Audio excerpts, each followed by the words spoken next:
When the good times roll, he's one of the guys who gets them rolling, and that keeps him busy. Even as we tried to sit down for the interview, he had yet another fire to put out. They sent me double the size stage I wanted. You know, I had it all planned out, I had it all designed, and they come to swallow that got spoken for, so we had to swap it out. So here's your big, I don't want a big stage. Oh my gosh, right? Oh my gosh, wow. So just simple stuff like this. Oh, that shouldn't be that difficult to put the little one in there, but anyway.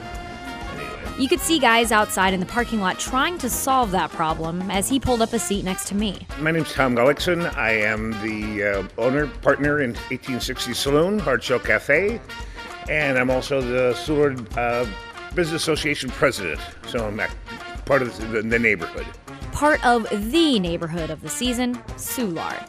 One of the oldest and best-known parts of town becomes one of the biggest party spots in the country every year during Mardi Gras season. It's Mardi Gras season in St. Louis, and that means Soulard. The Cajun cook-off, the Taste of Soulard, the Purina Pet Parade, which is the biggest pet parade on the planet, by the way, and then the big shebang, the Bud Light Grand Parade. We're feeling good. Hope you guys stick around. Soulard Mardi Gras has been around here for almost 40 years. I've been part of it for 35. Wow. So I've seen its ups and downs. I've seen the rain, I've seen the snow, but I don't care if the sun is shining, people come out. It's no matter what. Yeah. So it's a great season right now. And it's very active, getting things planned for inviting 400,000 of our closest friends down for the weekend. And it's an exciting time. But when the partiers leave, the stray beads are swept up, and the final bon temps have roulade, Soulard stays, as it has for hundreds of years. In celebration of Mardi Gras in the Cajun capital, the Lou, today on Abby Eats, we're finding out what it means to be the Cajun capital of the Lou. Why does this historic little neighborhood in Missouri have so much Louisiana flair? What the fleur do we know about Creole? And what is it about this party that makes it feel so never-ending? I think just the ability that it changes every year is exciting to me. There's a new adventure, there's something different happens, there's a new problem or a new adventure. Yeah. And that's exciting to me. New problems, things like stage is too big. Something exactly. simple sometimes. Just stage it, deliver the wrong stage to me this morning. But we work it through and we figure it out. Like a lot of St. Louisans, I grew up Catholic. And growing up Catholic, or Lutheran, or Methodist, or non-denominational Christian, or just with a penchant for self-denial, means observing Lent. For some, it means giving up meat, at least on Fridays. Maybe quitting drinking or giving up your favorite food. It is a period meant to make sacrifices, to suffer and repent ahead of the most important Christian holiday, Easter. Lent starts with Ash Wednesday, but before that, you go hog wild and let all your demons out partying and celebrating. That is Fat Tuesday. In French, Mardi Gras. Mardi Gras is the largest party in the world. Yeah. Now, of course, the idea of Mardi Gras is to celebrate, get it all out before Ash Wednesday, before you have to give it up for 40 days. Right. So some people go a little extreme, but some people just enjoy it and just have fun. And those are the people we love and want and we encourage. And it still is. It's not just a big party thing. You may have heard the legend of how in the late 70s, a group of drunk pals walked down the streets of Soulard, St. Louis, tossing beads to make their own fun for Mardi Gras. I think all through the event, you just see the people having fun and enjoying themselves, and it just all feels good. Today, they'd be joining quite a crowd. Hundreds of thousands of people travel to the city for Mardi Gras every year, bringing St. Louis tens of millions of dollars.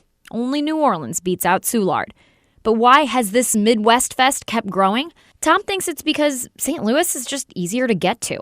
An easy day or weekend trip for more of the country. I love New Orleans. I've been down there many times. But it's from here, it's 10 hours, and we're close compared to these other cities. Yes. But we're in the middle of it all, and I think that's really helped us a lot to grow, was the fact of where we're located. So you mentioned New Orleans. I was there recently, actually, for the first time. I'd never been. And one of the first things I noticed was there are a lot of things here that remind me of Soulard. The architecture, the ideas around it. It's very similar. You've got to remember the same people settled New Orleans that settled St. Louis. A couple of names you might know.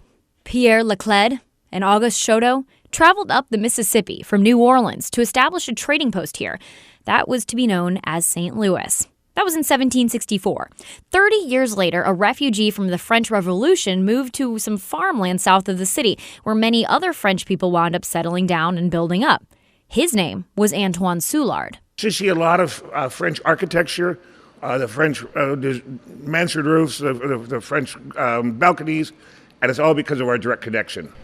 And then there's a direct connection with the food in New Orleans as well, and that's not just around Mardi Gras. Soulard is the place to go if you're looking for maybe the more Cajun, Creole type of food, too. It absolutely is. One thing about Soulard, it has a great variety of food, but one of it does it. You can get some good seafood here. You get some good Cajun, some good Creole food here, and it's all year long. It's not just at Mardi Gras. We specialize in that type of cuisine. At 1860s, the Hard Shell Cafe, we have the Cajun gumbo, we have red beans and rice, we have jambalaya all year long, any day of the week. So it's always available. If you take one thing away from this podcast, it's that Cajun and Creole food are not the same thing. Creole is city food. Cajun is country. That sounds simple, but there's actually some history behind that. Cajun is actually tied to Canadians and the French colonists who settled there, who then eventually made their way south to Louisiana and integrated with those communities. The resourceful settlers and Black Louisianans came to rely on a lot of seasoning and smoking for flavor and preservation. Creole food is actually a blend of many cultures that settled in New Orleans, including Spanish, African, Caribbean, and Italian. It'll feature a wider variety of ingredients and creamier sauces. If an otherwise Cajun dish features tomatoes, for example, which aren't native to that area, remember, that means it's then Creole. But what happens when it's made in a kitchen a bead's throw away from I-44? Do you think that the cooks and chefs in Soulard, St. Louis, Missouri, have the authority to really put their own handprint on those recipes we associate so much with other places like New Orleans? I think it's like anything else. If it's something good, you share it and it grows and goes somewhere else. And Yes. That's what it is. No one's got the copyright on good ideas. It grows. And I think that the whole same thing with the food. And how do you think that St. Louis has influenced that? Or what's our take? How is our take maybe a little bit different? I think because of where we're located, you're going to get a little bit of that northern, maybe settle it out a little bit. Maybe hardier because it's colder here? Maybe. It could be, absolutely. And it is, I'm not sure what different spices might go in it, but everyone in different areas have different spices they'd like to use. And I think you just, okay, this is good, but we're going to add a little something here, and it changes a little bit. But it's still good, and it might have a little different tang to it.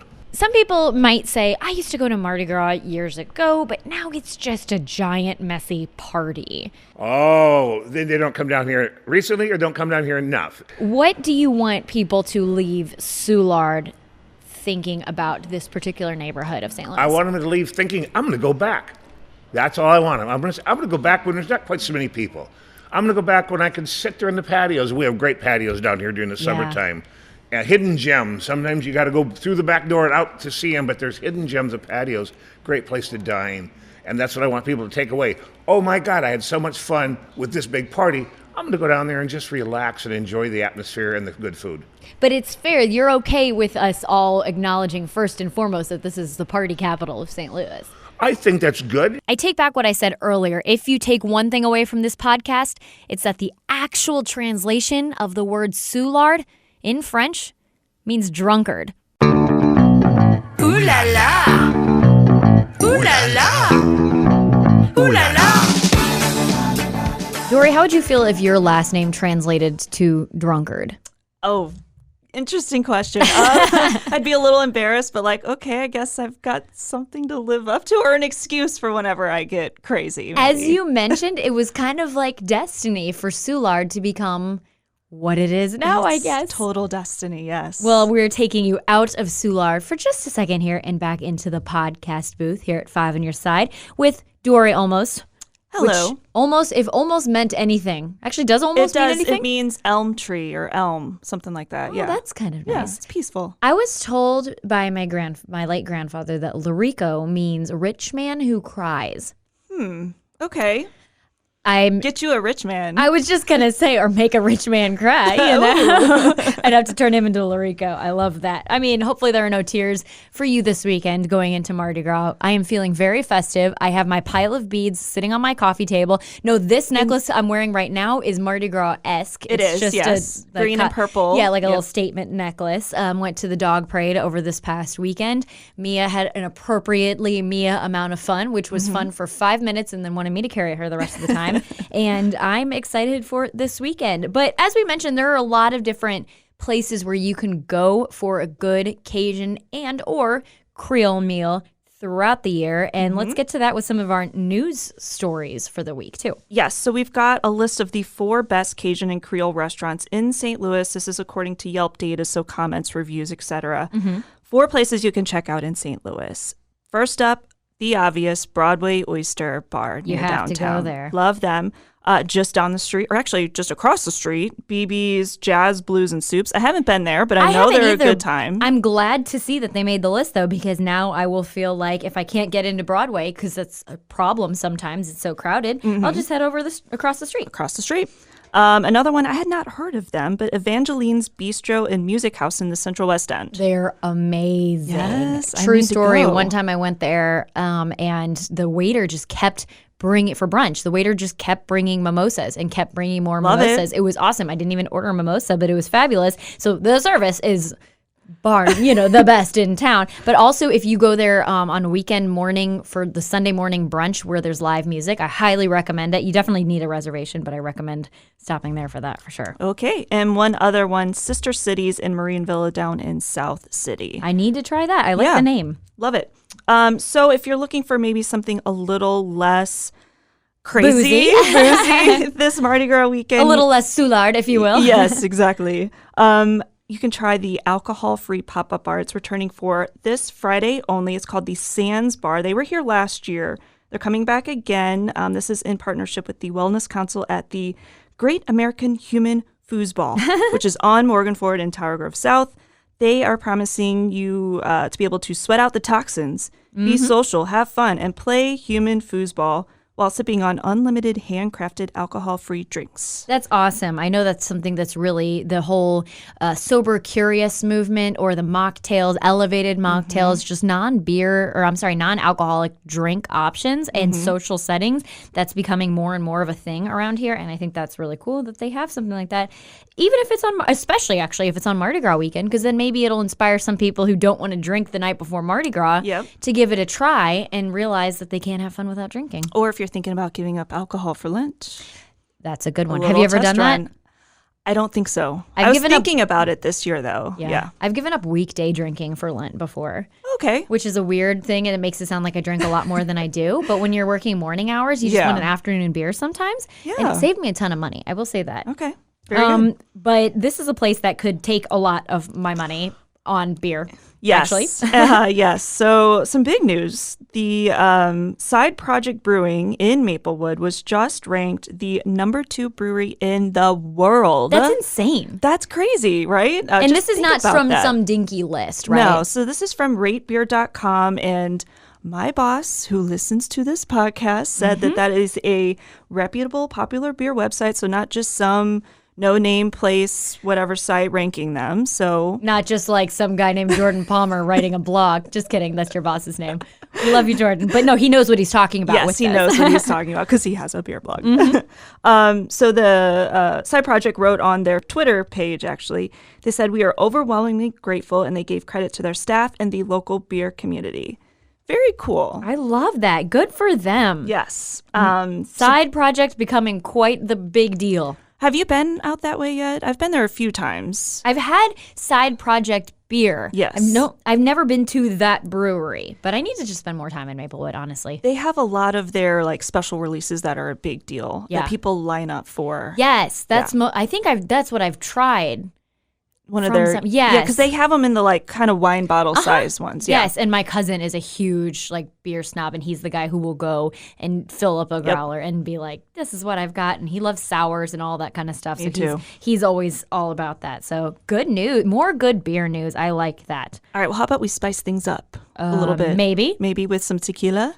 Oh, goodness. How about this? I'm more of a beer girl than a tequila girl. Me too. Mission Taco is coming out with their own private label tequila. That's really exciting. It is. It's really good for them because it's also with a local spirits brand, Una Vida Tequila from One Life Spirits. They're local, and they're going to be carrying this Mission Taco joint Una Vila Blanco tequila at all of their locations for their Mission Margarita.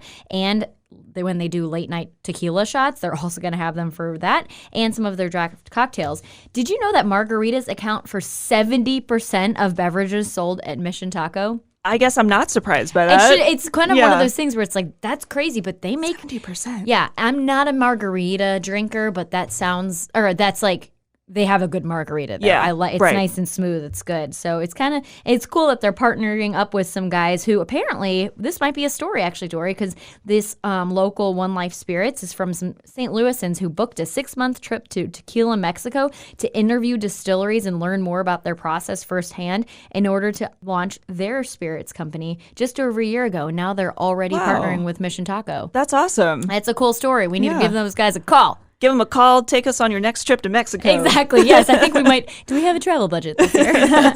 Hey, Jordan. Yeah, exactly right. We know you're listening, Jordan. All right. Well, how about something a little less appetizing? You might be seeing a moldy Whopper from Burger King soon. Yeah. Normally, we don't do a ton of national food stories on this because there's so much local food stuff to talk about. But we have to talk about this because it's an ad campaign from Burger King where they're going to show you a moldy Whopper. We have an article on KSDK.com right now where you can see this picture we're talking about. And the whole thing is because they've gotten rid of preservatives. And so the point is it wouldn't mold if they had all those artificial preservatives in it. They've reached a big milestone where over 400 restaurants don't have preservatives, and it'll be the entire U.S. by the end of the year. So they're working their way. They're changing the product. Okay, that's good because you see those viral campaigns where it's like, we left this fast food burger just sitting out for a year and it looks exactly the same. And it's kind of like, I'm eating that. And that doesn't seem very good. That shouldn't be in my body. Yeah. So when I was in high school, I did an experiment for the magazine because I was a journalist even in high school. And I left some of our chicken sandwiches out in the bags to see how long they would mold and like expose them to different environments to see what it took to make them mold, and those suckers would not mold. It was disgusting. It was this horrible, like, oh my gosh. And I felt so bad because then I would like go back in the cafeteria line and see these lunch ladies who are working so hard to feed us, and they gave me I was what can I say? I don't know. Let's talk about some more appetizing stuff. Dory, what's the best thing you had to eat this week? So mine is something I actually kind of made. I like that. But I love when you bring your recipes to the table here. It's not even necessarily mine because we made it at a restaurant. Jason booked a pie or a pizza making experience. You did that? At Pie Guy. Oh my gosh, I saw advertisements for it and I was like, that's so cool. Yes, so this was part of my Christmas present. He surprised me with it. We went to Pie Guy, which is in the Grove, attached to Gazelig. Perfect location, by the way.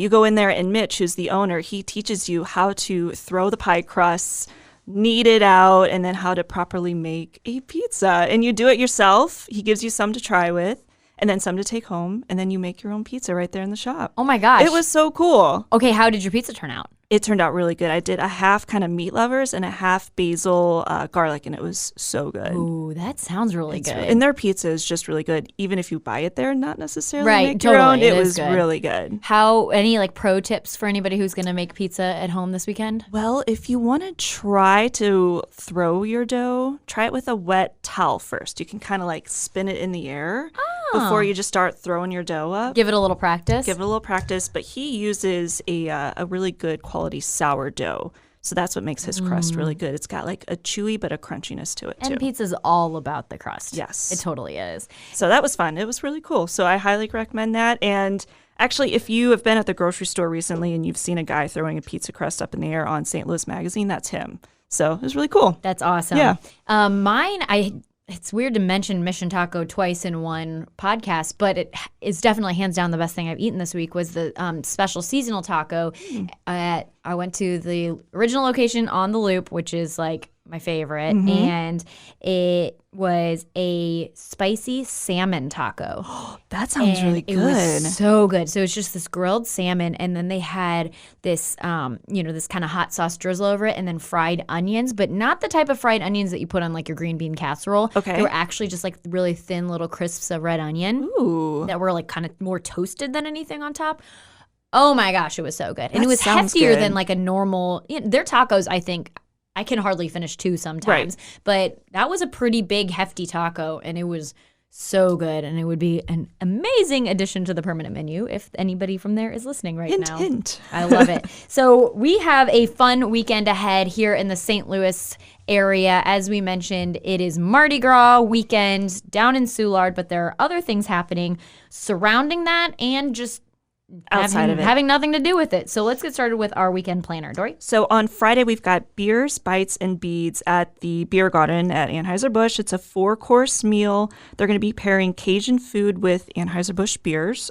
So one example that you can expect there, alligator bites paired with Bud Light Seltzer Lemon Lime. Yummy. That sounds good. That I've had sounds alligator random. bites before. Yes. They really do taste like chicken to me. They do. Yeah. But it's kind of cool to be like, It yeah, I is, got yeah. this gator. That's awesome. I know I saw that, and I just, everything on the menu there sounded, so good. Like, Yes. I'm a sucker for etouffee, so I'm like, I need to make sure I get some Cajun food in my life because I This know, weekend especially. especially Friday, to maybe load up for Saturday, which is Mardi Gras. So the parade starts at 11 a.m. It goes from Busch Stadium down to Soulard. There are going to be about 100 floats, 10 million strands of beads.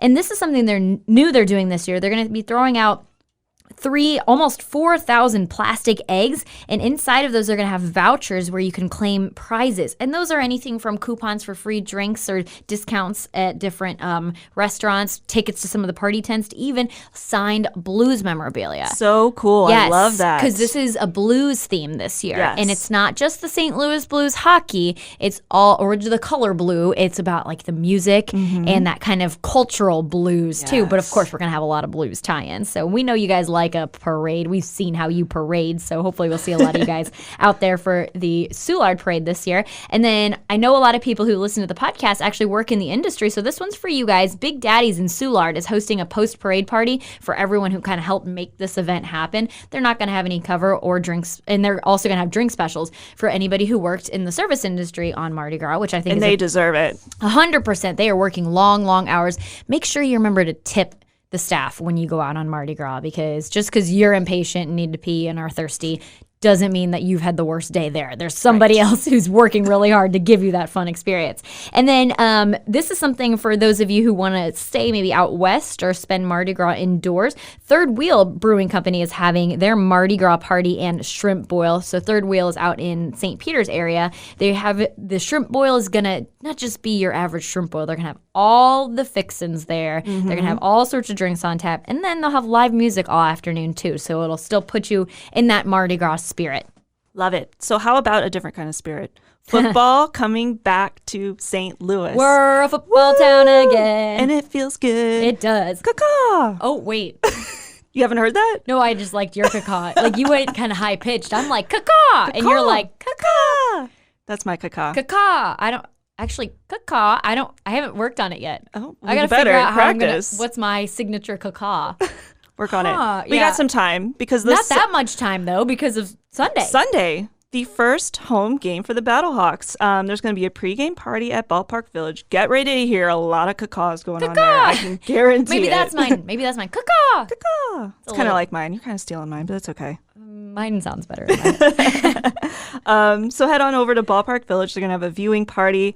Fox Sports Midwest will be open for everyone, but there are tickets available for those who are 21 and up, where you can get beers on draft, a nacho bar buffet, and parking in a trolley shuttle to and from the Dome. That's awesome. I love seeing how into this team St. Louis St. has Louis gotten. is so into it. We've watched both games so far. St. Louis has made me proud so far with just the past year of celebrating, and we're not perfect, but we're doing a lot of good stuff, and we're showing the world that we can do a lot of good stuff too. Yeah. Remember, we're gonna have a lot of people in town this weekend for Mardi Gras, so behave. Just behave. Don't be nice. Treat Soulard like you would want to be treated or how you would want your neighborhood to be treated, you can have fun and eat and drink to your heart's content without making a mess of it.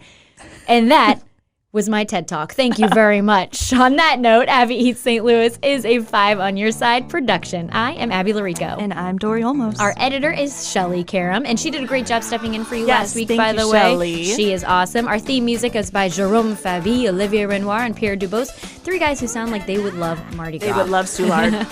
Special thanks to LouisianaTravel.com for some extra help getting my Cajun and Creole straight. Thought I had it figured out, but I just wanted to double check. And to the City of St. Louis's website, actually, for some really awesome Soulard history. I recommend that for some additional reading. Make sure you are subscribed to our podcast. We are out weekly every Thursday, so you don't want to miss a beat. Leave us a rating and review, too. We want to hear some more of those. Pretty please. Let us know everything you do this weekend by tagging us at Abby Eats St. Louis on Instagram. And this weekend, don't just seize the beads, seize the plate. Ooh la la.